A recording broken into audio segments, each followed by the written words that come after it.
তারাবির নামাজের নিয়ত কিভাবে করব? তারাবির নামাজের নিয়ত কিভাবে করবেন? কারণ মুখস্থ আছে তারাবির নিয়ত? নামাইতুয়ান বলেন, কার মুখস্থ আছে? একজন বলেন অন্তত।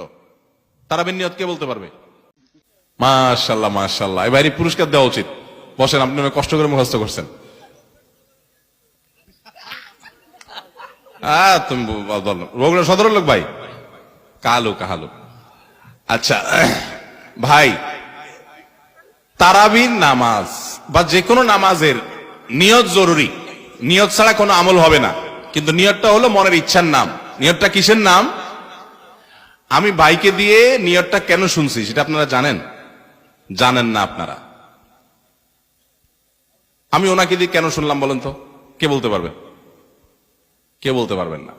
আমি ওনার দিয়ে এই জন্য শুনছি যে ওটা আমার জানা ছিল না। এটা হলো সত্য কথা। ওইটা আমি নিজেও জানি না। নামাইতুয়ান দিয়ে শুরু এটা জানি, কিন্তু বাকি শেষেরটা আমি জানি না। এই জন্য আমি চাইছি একটু শুনতে আর কি। আমি জানি না এই জন্য যে কোরআন হাদিসে কোথাও পাই নাই। এখন ভাইরা কেউ পাইলে তো ভিন্ন কথা, আমি কোথাও পাই নাই।